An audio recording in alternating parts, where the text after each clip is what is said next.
The following may contain offensive language, adult humor, and/or content that some viewers may find offensive.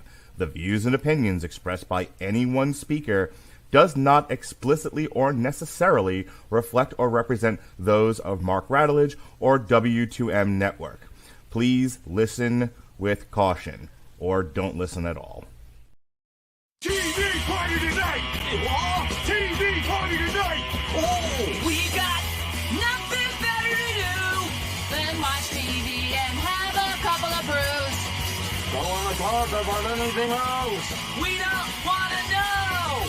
We're dedicated To our favorite shows. Oh, my tickets! Everybody loves Hypno Toad. Scary dog! Pearson and Blurnsball. Futurama! Hello, good evening, and welcome to TV Party Tonight. I'm your host, Alexis Hejna, standing here with Mr. Mark Radulich. And Mark, I have one question for you. Did somebody order an orange? Those are fucking onions. Also, don't bother me. Don't bother me with your pitter patter. I'm trying to watch the Heat Boston game. That joke's gonna age like wine in about 6 weeks. No kidding. Like, wait, what was he watching?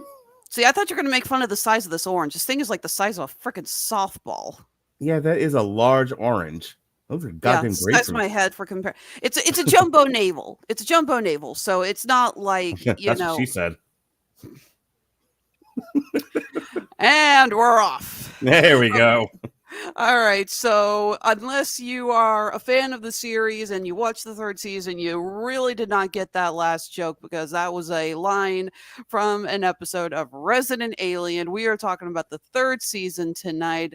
The popular, fun Alan Tudyk. We need more of you, and we need more of you where you were given funny shit to say, unlike Wish. I'll tell you, I joked about this last night or Monday night when we talked about Abigail, that they've pretty much just let Alan Tudyk throw himself around, on camera. Like, they weirdly, because the show didn't start off this way, but weirdly they're letting him do a lot of physical comedy now. Mm-hmm. He's doing Chevy Chase kind of falling downstairs kind of things, which is fun. Credit, he's able to do it. He's in good shape. So he is. It is fun to watch Alan Tudyk throw himself around. So this is our third time coming back. We've been talking about this show since day one. It is one of our favorites. It's always just been you and me, Mark. We don't bring anyone else in on this. It's true. Only Murders in the Building. There's a handful here. Mm-hmm. That upload. Yeah, it's just a Mark, just a good old fashioned Mark and Alexis mess around. Pretty much. Now, I almost wanted to invite Al Sedano to join us because he mentioned on Facebook that he was watching it, and I commented on his wall. I'm like, "Oh, we're going to review season 3 next week," and he said, "One day I'll get there." And I'm like, "Oh, crud, he's still way too far behind." Don't stress poor Al out. He can only watch so much television at a time. Yeah, I know. He has too many comic books to read instead. That's right. Hey, not complaining. I love that man's comic book collection. It's impressive. Seriously, Al. He does have a rather large and impressive comic book collection. Seriously, Al, if you're watching, we love you, man. All right, so yes, Resident Alien Season 3, brought to us by Jocko Productions, Amblin Television, Dark Horse Entertainment, Universal Contact Productions, inspired by the Dark Horse comic book by Peter Hogan and Steve Parkhouse, which we did a pseudo comic stripped on way back when it admitted, the show is way better than the book. Sorry. All right, so the general premise, if this is your first time joining us and you haven't been watching the show, is that Alan Tudyk plays an alien who crash lands in a very teeny tiny little town in Colorado. He promptly kills the town doctor and assumes his form, watches a million episodes of Law and Order to learn how to interact like a human, basically doing the best Lenny Briscoe impression since Lenny Briscoe. And by the time we have wrapped into the third season, his secret is out to many people in the town, including his best friend and confidant, Asta, who works as a nurse at the clinic. Yes, at this point, as many people know about his secret identity as everyone knows Batman's secret identity. I was going to go with Daredevil. Either way. All right. So yes, yeah. By the third season, a good chunk of the town knows his identity. Like, so we have Asta, we have her best friend Darcy, we have Asta's father who runs the local restaurant, and we have well, I think he started off as 12, but I seriously doubt that kid is 12 anymore. The son of the mayor, He ain't Max. no 12. I'll tell you. Yeah, I'll tell you that much. Yeah, Max, who knew who he was from day one because he has a genetic disorder that allows him to see through I guess it's like a hologram disguise kind of a Yeah. thing. So, What? which is Yeah. kind of What? fun because then whenever Max is talking to him or any other alien, they just put all the makeup on, so you actually see Right. what Max sees. Which becomes when you get to the stinger at the end of the season, the season finale, it becomes a focal point of what Max sees as a focal point of what the big cliffhanger is. And we will be talking about that when we get there. So, anyway, the third season starts up with Harry Vanderspiegel as the doctor was called. So, that's the name that the alien has taken for himself, mostly because trying to say his name in his own language is not possible. Yes, it's the same joke. It's the same joke as in a lot of like science fiction alien type stuff where the alien language is nigh unpronounceable and it's just a series of loud sounds. You know? Wasn't that also a joke in Splash when she tried to say her name and she ended up like saying such a high register that she shattered glass? what is your name, Madison? What is your mermaid name? Like shatters glass. Oh my god. You know what's funny about that? And not to be the typical Alexis hosted show where we can't stay on topic and we are wildly tangential, but I can't tell you how it tickles me that you reference Splash because it's been in the back of my mind weirdly lately. Like, I don't know why. I don't know what prompted it in the back of my head. Maybe somebody was talking to me about mermaids. But I was like, you know what movie I want to show my kids and what I want to rewatch again and maybe force someone to talk about with me, possibly at gunpoint, is Splash. And there you are, bringing it up again. Splash was a great movie when I was a kid. It was really great film for both Tom Hanks, Daryl Hannah, Eugene Levy, and John Candy. That's right, an all-star cast for back in the 80s. But yes, that was the joke back then, and it's still a running gag in science fiction and fantasy. Well, as the third season picks up, Harry is now working for a covert government organization because we have found there is a bigger problem than Harry being on the planet, and that is the Greys. If you ever think about, if anyone ever said, just picture an alien in your head, and you picture the big head, the big eyes, the tiny little bodies, then that's what the Greys look like. It is the stereotypical alien design, and the Greys apparently are, well, they're kind of colonizers. They basically go to a planet and say, yep, ours now, bink, and they kill off everyone else. It's the same motivation as Independence Day and every other alien movie you've ever seen, where basically, we done run out of resources. It's funny, we've run out of resources. We now have to go to another planet and take over that planet and take their resources. And anxiety is in the culture in the sense that things that thinkers are worried about, things that intellectuals are mulling over and trying to, and are concerned with, show up in our popular fiction. And I feel like for the last 20 years, if not longer, there has been a concern amongst the intelligentsia that we're going to run out of shit. I mean, I know like in the 70s and maybe earlier than that, it was whatever we were calling climate change at the time, that we were going to do enough damage or there was going to be enough weather phenomena that we were going to wreck the planet. And now it just seems like everyone's afraid we're going to run out of stuff. And I don't know. Go get Thanos.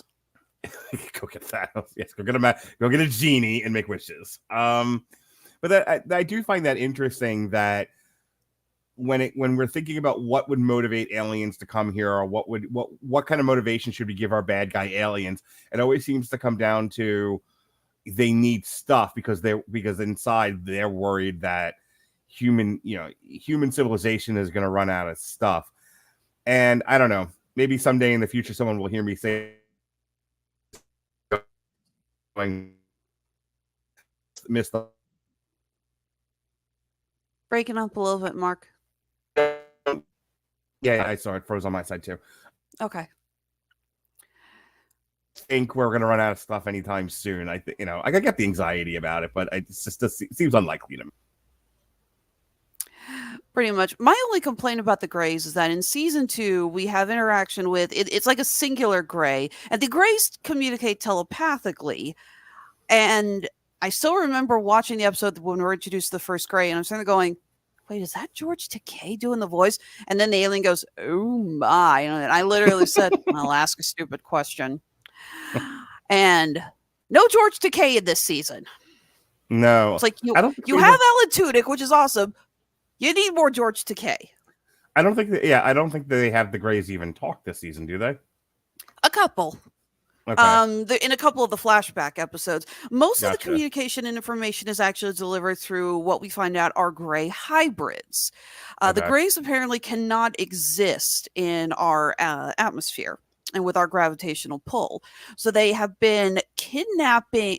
This is actually interesting. They abduct pregnant women. They remove the baby. They hybridize the baby with Grey DNA. They return the human woman, but because they froze in time, it's like nothing has passed, and the woman just thinks she's had a weird miscarriage or something. Or in that one truly haunting scene in the last season where it was on a bus and there was a flash of light, and then the woman just looked down, and it's like she is no longer very visibly pregnant, and that was weird as hell. And admittedly, how traumatizing that would be. Yeah, Like, exactly. I know you've never been blessed with child, but for women who have, like, if the show is using that as a metaphor for actual like loss of child, ever talk to a woman who's lost a baby, in utero or whatever?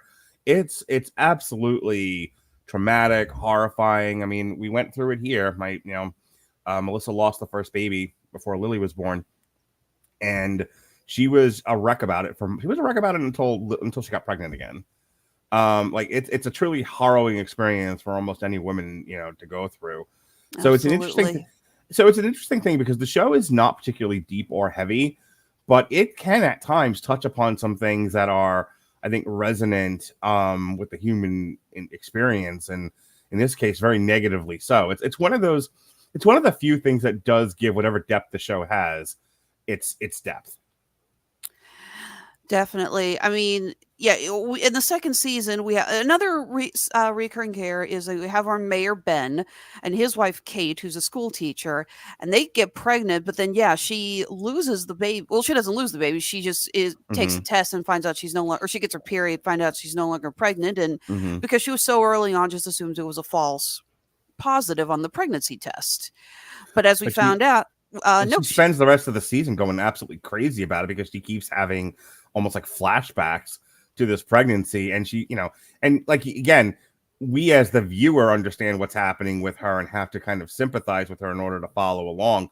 But imagine being that character and you're having flashbacks to an incident that you don't remember ever actually happening, and you're like, why am I imagining this baby? And then when it happens, she's so like wrought with emotion, and she's like, I don't understand what's happening to me. And then to be Ben, in theory, husbands love their wives. I mean, I've never experienced it, but it does happen. And he's just like, I just want to be helpful to you. I want to be there for you. I want to be a part of this. And no fucking clue what's going on with this woman. And so from his vantage point, like, she's just going crazy.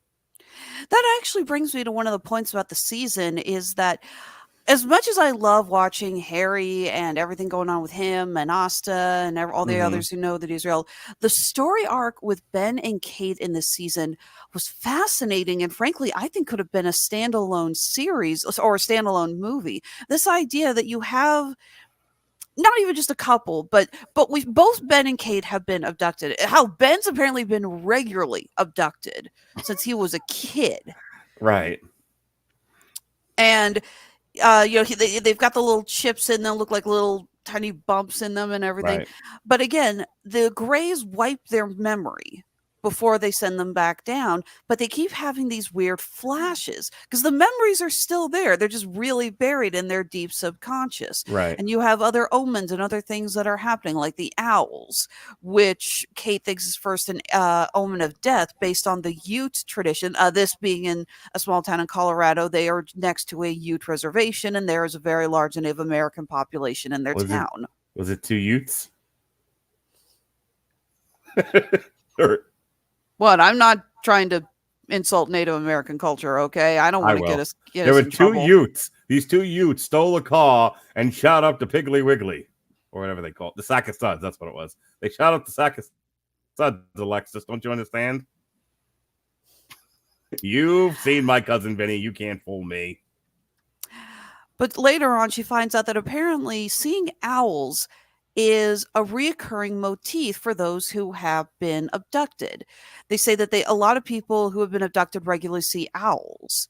Mhm. And I thought this was kind of interesting because they say that that's just a false memory that the Greys implanted. But the more I thought about it, I thought about the shape of a Grey's head and how Right. it would look looking over you. I'm like, that's how an owl would look, with the big eyes and the little nose. Like, It's not that would look like an owl. Yeah, it's not expressly stated in the show, but it is an interesting idea that you can kind of infer that the aliens would go out of their way to implant a memory of something that looks like them. And so, like, okay, so the closest Earth animal to get you to, off the beaten path to not assume it's aliens is you'll have a memory of an owl. Close enough. And I think that does play on manipulation of the brain, and memories and thoughts and stuff like that. So it's kind of smartly written. The show, like I said, the show ranges from smartly written to dopey, but it's the smartly written stuff is always in like the minute details, like that one. Mm-hmm. But yeah, you have this journey, especially with Kate, who pretty much feels like she's losing her mind. Mm-hmm. We are creatures of rationality and understanding. We do not automatically go aliens. Well, some of us do. I was gonna say, not the people I work with, but sure, most humans. People you work with. I'm a Comic-Con vendor. What do you think they would say? Any number of things. Exactly. But she's trying to make sense of these fears of with the owls, because she's seen the owls and she's terrified and she wants to sell the house because she just no longer feels comfortable. Because we find out she's now getting regularly abducted because the aliens have her daughter and they want her to bond with the child as it gets older, but then they wipe the memory afterwards. And then you have that one truly terrifying thing morning where she wakes up and she's apparently in her, before they wiped her memory, she wrote "it's real" on her arm, and she just wakes up and sees that, and that's almost something out of a horror film. Yeah, I was thinking about that, and I was waiting for an opportunity to bring this up, where she handcuffs herself to the bed, and she wakes up and she realizes that she's been abducted again, and there's nothing she can. Again, that it's a metaphor for like helplessness, descent into badness, all of that. It's Resident Alien is not a horror show, but it definitely has some interesting horror elements, and that's one of them. I mean, if you've ever talked to somebody, and again, this is another metaphor that's going through onset dementia, like before they completely fucking lose it, they think something's up. They know they're not quite once they were, and like my dad is getting older, and he knows some of his faculties are starting to go. And to talk to him about it, it's almost like he's in mourning. It's just like my sharpness, my intelligence, my memory, it's all starting to wear down. And he's really sad about it. And it's like, there's nothing I can do to stop this. This is part of the aging process. I have family members the same way. It's like a car wreck in slow motion. Mm-hmm. Like, you're going to hit the car. You're about to have an accident, but there's nothing you can do about it. You just kind of have to like brace for impact and know that whatever happens after, you'll never be quite the same. That's what it's like. That's what it's like to slowly lose your mental faculties, and it's horrifying. Like, so I have a family member. She started having memory problems. She's gotten better. Mm-hmm. She's gotten a lot better, but for a while, she just was terrified that she was having Mhm. such a hard time remembering things because she was really scared that Mhm. it was on something was coming on, and we were not allowed to talk about how it's like, oh my God, you didn't remember that? We were not allowed to bring it up because it would just send her into horrible waves of depression. So occasionally, especially when I'm having struggles with depression or just general situational sadness, I don't know if people know this about me or not based on the podcasting, but I've had a rough few years. So anyway, so one of the People things like me don't help. Least of my problems, sweetie. Don't give you that. Don't give yourself that much credit, okay? I got real problems besides you. But at least I didn't blame Robert. Fair. Don't you talk bad about my sweetie. I thought I was your sweetie. I have a lot of sweeties. I'm Polly Sweetie. Okay, I'm stealing that line. I am stealing that. That's good. You can have it. Anyway, when I was got completely off track there for a second. Rough few years. Oh, yeah, I've had okay. So one of the things that I will do to sort of perk up my my mood is I'll rewatch old shows. Which, as an aside, I do this sometimes at work, and like the people I work with don't quite understand that I find myself very entertaining. So like I'll listen to our podcast sometimes just to see how they sounded. Sometimes because I remember the show being fun and I want to entertain myself. Yeah. And sometimes I'll just, like I said, I need a good memory. I need to be reminded of something fun that happened to me or something good that happened. So I'll rewatch our old shows, and people at work are just like, "What kind of fucking ego do you have that you rewatch your own stuff?" And I'm just like, "Whatever. I'm the most entertaining person ever. So why not watch my own stuff?" Actually do the same thing. In fact, when I travel for a living, and there are a lot of times where I'm on the road for like 8 or 9 hours at a time. Now I have unlimited data on my phone, so I can listen to YouTube videos or movies and stuff on there. And I like to. Now, I'm not saying I watch movies while I'm driving, but I like to either listen to things that to movies that or TV shows that I know by heart. Sure. Once a year. I think my favorite one was I had Lilo and Stitch on in the background while I was driving. And then I found out that Disney Plus doesn't pause their video when someone calls. So I had a girlfriend call, and I'm trying to figure out why I'm hearing phasers in the background. I'm suddenly realizing, oh, Stitch is still escaping the ship. Can you hold, please? Beep, beep. Okay, now I can talk. So I can't remember what prompted me to do this. I think it was somewhat I was interested in what we talked about. Somewhat I was gearing up for our Oscar show this year, so I kind of wanted to go back and listen to some stuff that we talked about. And the very first time, because I had talked about this on the show when you kind of challenged us to start doing more Oscar stuff, and I brought that up because Robert and I are who we are. We were like, "Fuck you, Alexis. We'll not only do Oscar shows. We'll do an entire triple feature of that year's Oscar stuff." So we did Nomadland, The Father, and Mank, and Robert and I talked at length about what happens in The Father vis-a-vis the diminished mental faculties, and we talked about the fact that The Father comes across almost like a horror movie, because poor Sir Anthony Hopkins in that movie doesn't know he's lost his marbles, and so he is just like an emotional roller coaster and at the very end he's like regressed to a small child, calling for his mommy. You really do come into this world the same way you go out, or vice versa.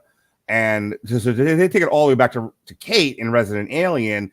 When you don't know which end is up anymore, when the world stops making sense to you in that vivid a way, it truly is horrifying. I mean, when you think about the nature of horror, besides, gore and jump scares, it's the lack of ability to control your environment around you, and things are happening you have no control over.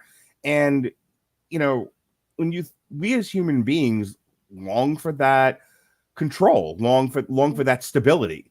It's the way humans progress and stay sane, and when you lose it, everything topples over. When you think about it, the scariest element of Nightmare on Elm Street is not Freddy Krueger in and of itself. It's that you have no choice but to face Freddy Krueger when you go to sleep. Yeah, I was talking about that with Jonas. I said, I've never been the world's biggest fan of horror, but I've certainly watched a lot of it in my time.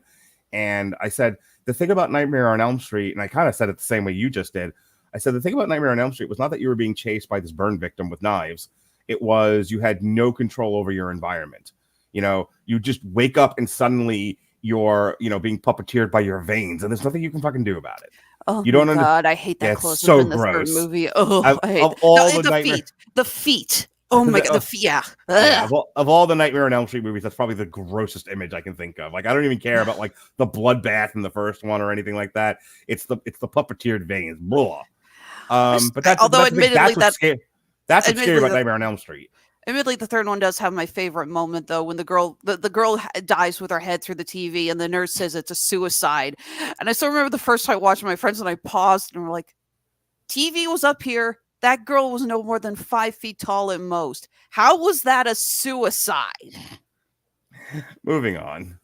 Wow, we really did get sidetracked there. Yes. Okay, so yes, Harry is working with the government, with a government program run by Sarah Connor, of course, Linda Hamilton. Always fun to have her. Yes. To try to figure out. Hang on. To the people out there, former female lead hero woman, Linda Hamilton. You needed to hashtag all of those for it to actually have any effect. Yes, ma'am. Just needed to say that for the people going, there has never been a female superhero since, you know, before the Marvels or whatever dumb shit was said. Sigourney Weaver wants to go have a chat with you in the corner and kick your ass. Yeah. Okay, so yeah, they're trying to figure out what the Greys' mission is, because it's clear the Greys want to destroy the Earth. We have Joseph, who is a Grey hybrid. He's basically if Harry and a hot had a piece of ass. Oh yeah, that's actually a running joke that all of the hybrid aliens are like insanely hot. They are just gorgeous. That had to have been like a thought on the producer side. It's just like we're going to commit to this. Like, why don't we make the model hot and just really ride that as much as we can? Hey, the guy who played Joseph is absolutely gorgeous. Okay, no I would argument. not kick him out of the bed for eating crackers, and I'm mostly straight. Mostly.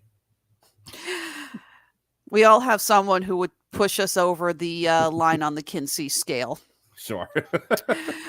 But yeah, so he is now an antagonist because he and Harry are butting heads, trying to figure things out. You know, he wants to know why Harry hasn't left Earth, even though he was supposed to in the previous season. Harry wants to know what the Greys are up to. You get a really great confrontation between the two where essentially Joseph kind of inadvertently reveals he doesn't know anything. Mm-hmm. The Greys don't even trust their hybrid. They're plants. They're Right. hybrid as aliens. They don't trust them enough to tell them the plan. And it's clear that actually really bugs Joseph because he's just like, no, they haven't told me. And he's so upset about it. Well, sure. Like you know, you want to sit at the cool table. You don't want to be, you know, you don't want to be left as an outsider. You know, it's like, what am I just pretty? I'm, you know, too dumb to be a part of this. Yeah, that's exactly it. There's that line in the final episode. It's like you were the only one who wasn't invited to the party. And I'm pretty sure you and I both know exactly what that feels like. Sure do, Ollie. Mm-hmm. No, I was always invited to the party. I was always cool. Oh, that look is fucking priceless. Worth it. All right. So we have that. We have Max, who's trying to up his ability as the alien tracker now because his go-to best friend, Sahar, has moved away. Okay. The whole thing with Sahar was weird. She leaves at the start of the first season because she's apparently been accepted into this prestigious... The start of this season, right? Yeah, she moves away at the start of this season. She's been accepted into this prestigious gifted students program. She Right. comes back in the second to last episode saying she dropped out. And she talked, and for the record, I kind of like her idea behind it. She's like, I was always the smartest one here, but when I went there, I was just average. I don't like being average because everyone else there was smart. I'm going to assume they wrote that in because the actor wasn't available. I guess, because I could not figure out any other reason. It's like, that's why, it's just like, I couldn't figure out why they cut her. It seemed very shoehorned in. Yeah, especially as they try to have Max start an alien club with these two other kids from school, and they bring nothing to the table at all. Yeah, I'm not going to say I was paying the world's most attention to the show all season long. I binged it. I was in, I was out, I was on my phone, I was jerking off, whatever it was I was doing, and that's a detail that went right past me. I I almost have no clue what you're talking about because I could care that.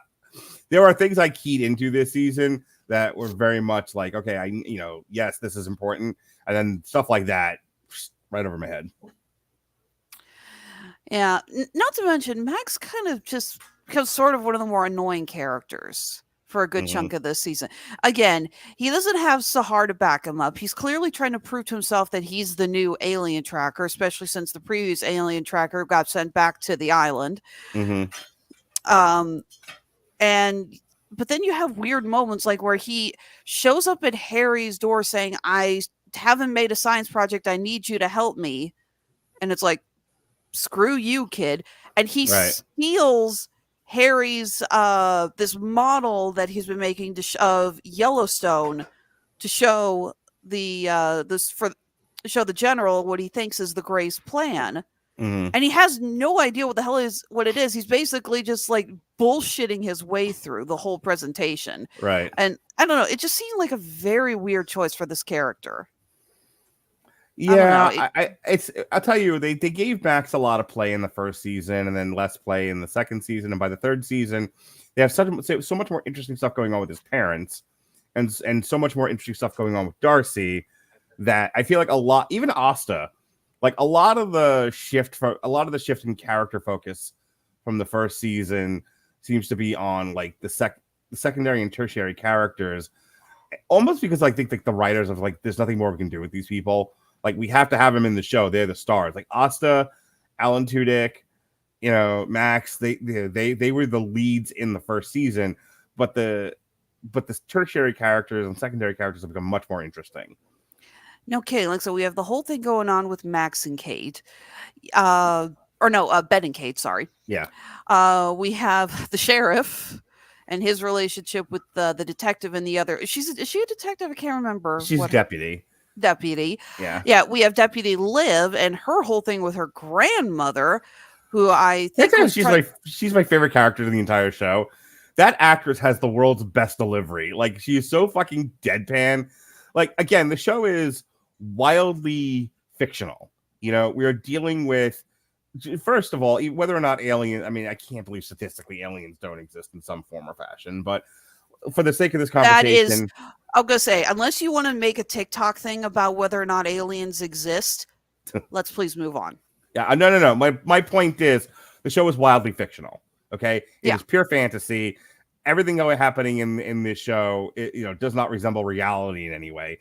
But the realest guy in the room is Liv.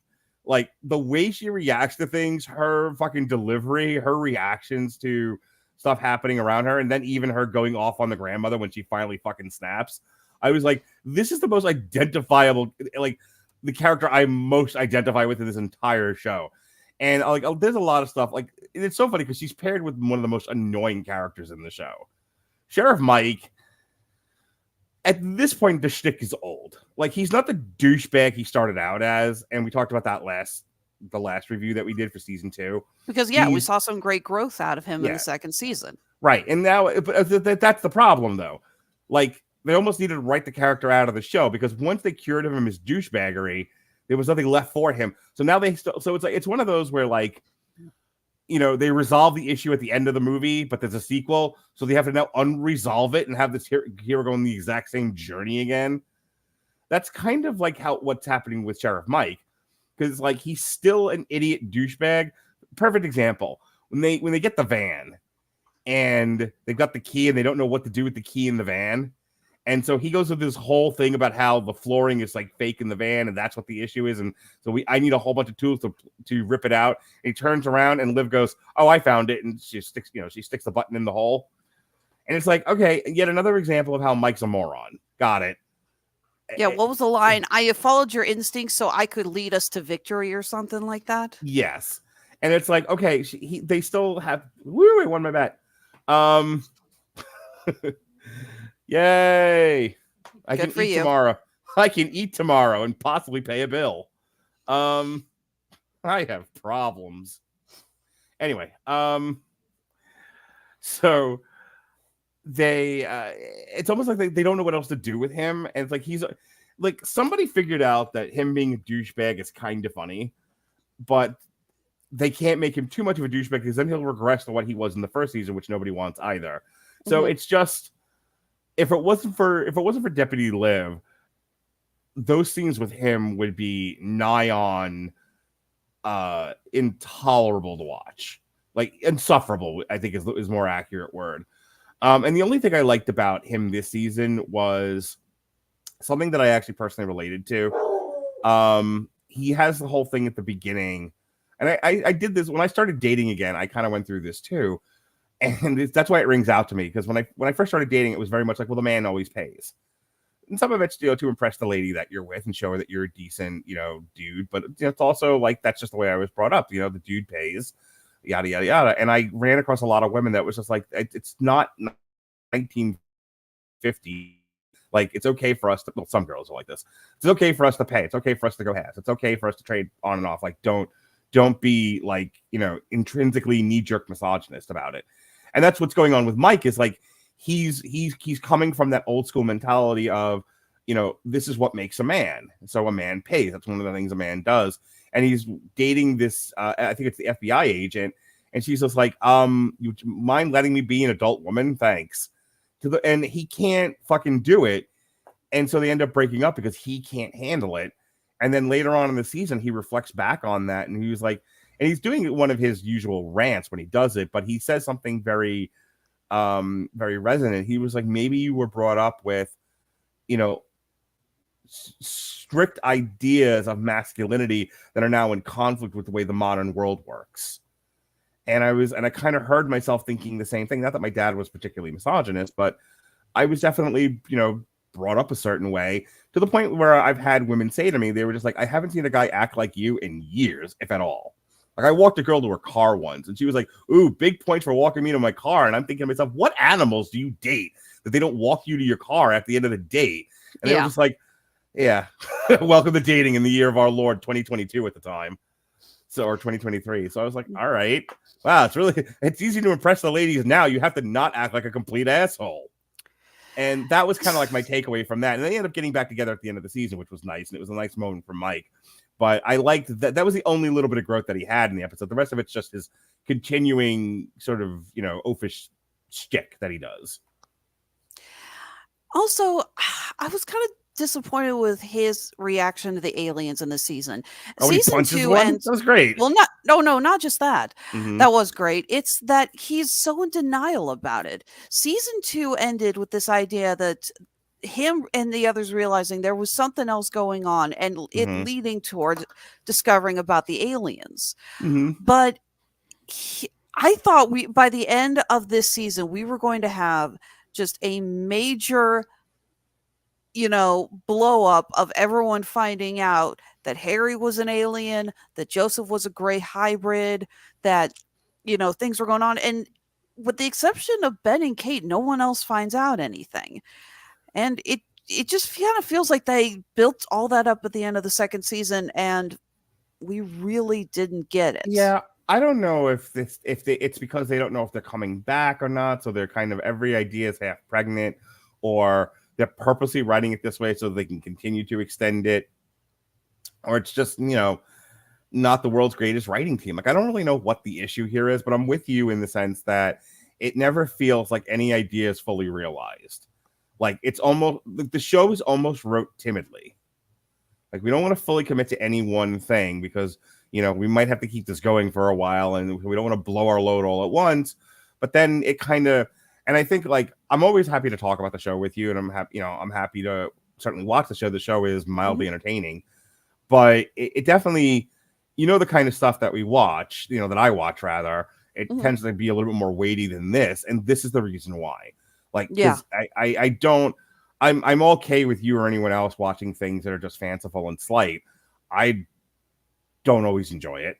And I found myself kind of struggling with this season. Not that I wasn't entertained, but I do struggle with stuff that's this slight, that this is, a show like this has such difficulties fully committing to any of their rather big ideas. Like this, the show has so much potential. And then they go, well, if we do that, what if it's like the difference between this and a show like Deep Space Nine, Like, I don't know if you've ever watched Star Trek Deep Space Nine, but that had some weighty, heady ideas, and they fucking embraced it like nothing I've ever seen before. That's why when David and I talk Star Trek, we talk so lovingly about Deep Space Nine, because that was a show that was like, this is cock and balls. We are fully committing to these ideas, and we are going full bore with this. And the network was behind them for that, for that era's television, science fiction television, and it's left a lasting impression on me today. And I compare it to something like this. It's not quite the same. This is,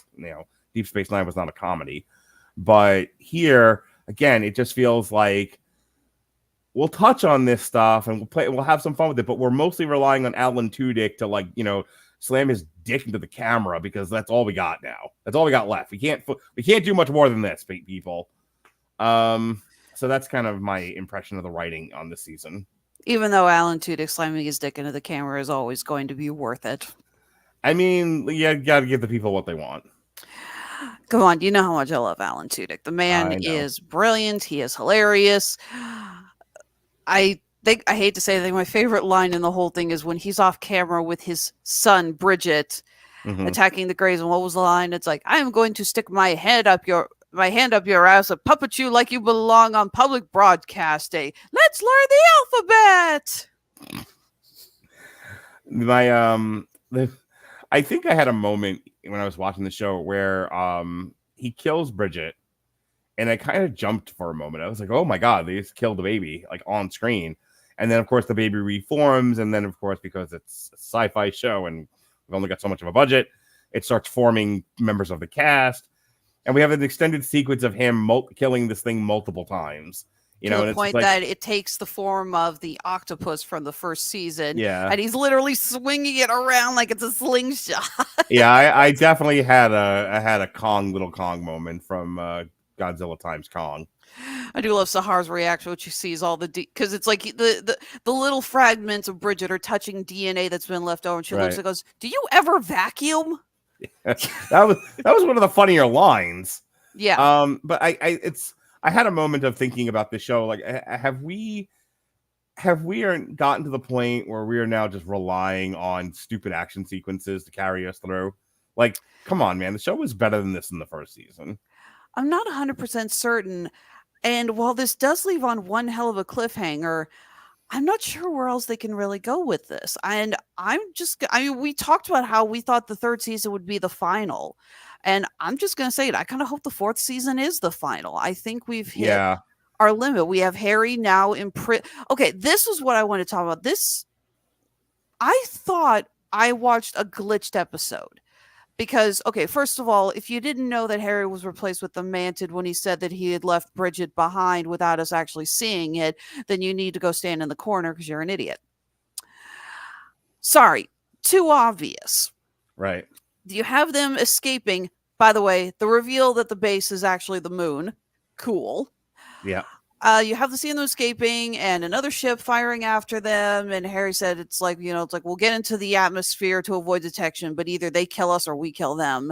Right. And then it cuts to commercial because I'm watching this on Peacock. And then it cuts to the diner and they're okay. And I was seriously just sitting there going, did I miss a scene? Well, no, that Harry in the diner is the replacement. It's the Mantid. I know, but I still thought it's like, could we see them escaping the ship? Could we see them landing? Could we see them making it out okay? It just felt like a very weird filled transition. In the blanks by, no, I don't disagree, but they filled in the blanks enough for me where it was like they have Max seeing, the Mantid with, Harry's body, and then they cut to Harry in the spaceship in the prison cell going, this is bullshit. Like, all right, good enough. I do like that they keep going back to Harry saying that line. Yeah. Because that was what he said at the end of the first season when he found Max on the ship. Right. And that's the thing. It was like they keep having to go back to the same well of, well, we have to have a reason to keep going.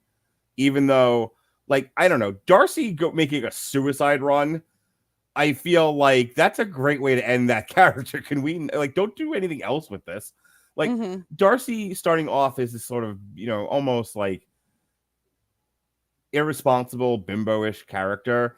And then, the second season of, Austin revealing to her that Harry was an alien. And then this season trying to keep Harry on track, with the love affair with the bird alien character and all of that.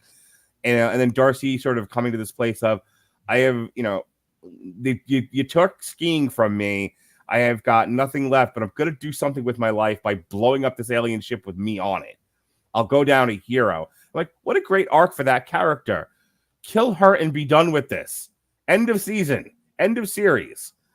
And the it's whole like, thing with the bomb is such a burnout. Anyway, again, nothing happens. right. The aliens capture her. They capture the bomb. They're still there. The moon is still there. That's the thing is, like, Joseph is still on there. Not Joseph. The tracker's son is still on their ship.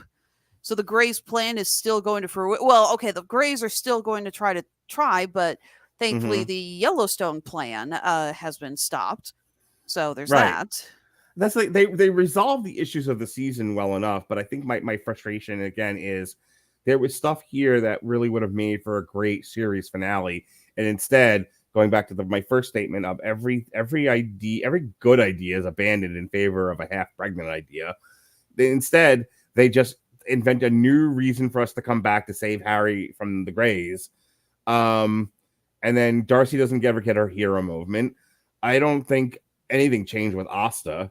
Asta has like the subplot with the daughter and all of that, where she's trying to be a mom after the fact, and we talk about that for a bit. But yeah, it just there's great stuff with certain characters, but overall, I feel like the show is wearing out its welcome real fast, and I guess it's one of those where it's just like, well, as long as they're going to keep greenlighting seasons, we'll keep doing this, which is why we can't commit to anything. And that's my problem is like, if you don't, it's one thing when you have like a 3-season commitment. Like the network has said, you have 3 seasons, get tell your story and be done. Then you can write to that end. When you never know what you're writing to, this is what you get. You get stuff that's half-baked and flimsy because you never know if you're done. Because like let's assume they don't come back. Like I always give this example of the Glades. The Glades ended with the sheriff being shot by an unknown shooter, and then they canceled the series. So they never got to resolve that storyline. We still to this day don't know who shot the sheriff, but they didn't shoot the deputy. Shoot the deputy. Yep. There you go. And I think like the lesson learned in television, by professional TV writers is if you don't know, you got to leave it open. So, could they end it with him on the ship being captured by the Greys? Sure, it'd be unsatisfying, but they can. This could be the end. Who knows? Darcy gets to bring the baby back. That's her big hero moment. Instead of blowing up even the ship though that with her on it.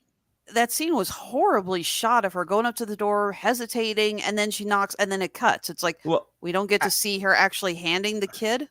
Because I think all they wanted you to see was her hesitating, like, "Ooh, maybe I should keep the baby. No, maybe I shouldn't." And the fact that she decides not to is all you needed to know. Would it have been nice to fucking see Kate reunite with the baby? Sure, but it's not Kate's story. It's Darcy's. I don't know. I just feel like that last episode was really poorly directed. Sorry. Those are my thoughts. I'm not necessarily in disagreement with you. I did really enjoy the whole thing with Heather and Harry together. His girlfriend. Oh yeah, the bird. Yeah, it was fun. It was a fun arc. It was it kind of broke my heart when the hybrid made her betray him and all of that. And then they don't do anything with it. It was like it happened. She betrayed him. She went back to her home planet. We're done now. It was like almost like an extended plot device. Yeah, although it did laugh the scene where they're at Darcy and Asta's house for dinner, and they start making weird bird noises. To which I said, I think we just watched what's left of Alan Tudyk's audition video when he voiced Hey from Moana. Okay. Hey, further proof that man can do anything. Mm-hmm. No, I really liked it. I liked the actors. They had fun. I love that scene where they're watching the video about the bird of paradise thrusting its chest out to attract people. And Alan Tudyk stands up and he unbuttons his shirt and they're both acting just so animalistic. I'm sorry. That's funny. That's really funny. Yes, it was very funny physical humor. Mm-hmm. So, yeah, we end the season with a cliffhanger. Harry has been replaced with the Mantid. I should add that that brief scene where the Mantid talks to Darcy and Asta on the ship was voiced by Clancy Brown. And God damn it, if you don't bring, I know you didn't bring George Takei back, but if you don't bring Clancy Brown back, I am going to be furious. Okay. Because he's awesome. No doubt. All right, so we have that. No one else, and the only person who knows is Max, because again, he can see through the disguise, like the hologram, and yeah, they open the door to see Harry, and instead we see a giant praying mantis head, which is admittedly pretty damn scary. So yeah, Harry and Bridget are still stuck on the ship. We don't know how they're going to get out. We don't know how Max is going to be able to communicate to anyone, since I could be wrong, but I don't think anyone else, I don't think Asta, Darcy, or anyone else knows that he knows. Mm-hmm. Could be wrong, but I don't think so. I'm curious how they're going to find that out. It's like we have our own little individual pockets who know the truth, and they're not communicating. Right. We have Sheriff Mike punching out a gray, which was weird. That was great. Welcome to Earth. We have Liv running into, what was the alien tracker's name? Hang on a second. I actually do not remember this dude's name.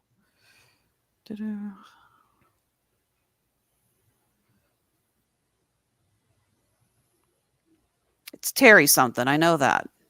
Gilliam? Terry O'Quinn. Terry O'Quinn as the android. Right. Which was weird. Yeah. That made me very aware that this was a television budget and not an expensive. Yeah. Not like, Game of Thrones expensive, more like Homeboys from Outer Space. Well, yeah, it's from the Syfy channel. Sure. Have you seen Mega Shark versus Giant Octopus? No, but that's on the list for me and Jason. Have fun with that. Mm-hmm. All right. Anything else? Otherwise, let's wrap it up here, Toots. I do believe that's it. Like we said, the third season, while it does have a few more bumps than the previous season, was still fun. We got some great acting, some fun development. But I think we're in agreement that it's time for Resident Alien to wrap things up. So, yeah, for sure. I mean, I give them credit if they can find something really impressive in the fourth season to make us want to stay around. But at the way things are going right now, hopefully things are going to be wrapping up soon. Have you heard anything about whether or not it was actually renewed or if it was only renewed for one season? I have not found anything yet. Yeah. Last news was about the 8-episode third season, which we just discussed. I can't find anything about a fourth season. Let's face it, everyone's too busy freaking out because they just announced the Fallout renewal. So that's the only thing people care about right now. Sure. Well, like I said, and this is the last thing I say, and then if you want, we can go into plugs. All right, let's do it. It's just because, we still have that cliffhanger to resolve. I wouldn't even mind it if it's kind of like a Treme, limited, maybe 6 episodes or 4 episodes, just to wrap this up. If they give it the full 8 to 10 episodes, fine. But honestly, at this point, most of the characters have sort of lived out their arcs, and we're hanging on by a thread here. So let's wrap this up. Let's end the series. Let's send him home or whatever they're gonna do with him, and move on to tell new stories with new characters. I'm about done. I mean, I'll come back and talk about it with you for a 4th season, but I mean, the showrunner really needs to consider saying no more after season 4. Mm-hmm. So with that said, yesterday Alexis and I and Robert talked to Abigail on Damn You Hollywood, and that's it for me. That was 2 days ago. Yes, it was 2 days ago. You're right. Sorry, I'm used to recording on Tuesdays. But tomorrow Ronnie will be hosting, I believe, Pat and Adam for Fallout. This is now be the 3rd attempt at this, and hopefully Ronnie doesn't screw this up again. Next week, if he does, I call dibs. I know. Stop dancing on my friend's grave. Monday, I'll wear tap shoes. Monday, we're doing Sons of Anarchy season 3, And then myself and Robert, just the two of us, we'll be talking the new Guy Ritchie joint, The Ministry of Ungentlemanly Warfare. Nothing Wednesday. Thursday, I'm back. Because Sean is getting married in the month of June, we moved all of our Pride stuff to May. So a month early, it's Pride Month here on the Radulich Broadcasting Network, and we are kicking things off with a triple feature of The Adventures of Priscilla, Queen of the Desert, To Wong Fu, Thanks for Everything, Julie Newmar, and Hedwig and the Angry Inch, assuming I can find it somewhere. Which I'm actually going to take my daughter in June to a rock opera live production at Janus Landing of Hedwig and the Angry Inch. Be prepared. She will have Wicked Little Town stuck in her head, and it's never going away.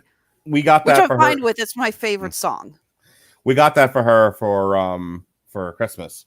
We got her tickets for that because she had been expressing interest in seeing drag shows, and she's definitely, we are allies here of the LGBTQI plus community, the Radulich Broadcasting household, and so she, very much interested in the culture and whatnot. So when I saw that there was a production at Janus Landing, I'm like, that's a really cool thing to do with my now 13-year-old kid. Mm-hmm. So me and Melissa, such as we are going to take her to go see Hedwig and the Angry Inch in June, and we will be looking at the movie a week from Thursday. That's just remember, all. folks. I'm sorry, just remember, folks, that if we use the wrong pronouns or use the wrong terms, it is not because we are hateful and bigoted. It is because we are stupid. That's true. All right. I'm done talking now. All right. Well, I will be coming back next week to talk Shogun. I'm going to be sitting up there with Robert Winfrey and David Wright. Thank God, because that man actually has an Eastern Asian Studies degree, so he's probably going to come across like the old. That's not next. Yeah, May 8th. Yes, it is May 8th. Oh, okay, May. Next week is May. May week is May 1st, ma'am. I'm not working any conventions right now, so all the dates are just sort of blurring together. Okay, I'll take those. I'll take that.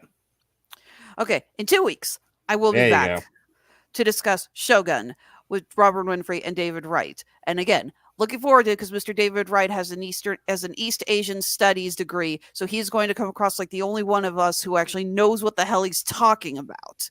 But it's going to be fun. Other than that, we will also be doing X-Men 97 coming up. I believe it's in May is when that series ends. I need to double check. I know we got it on the schedule, but hell if I can remember it. Yeah, it's you guys are scheduled to do that on May 21st.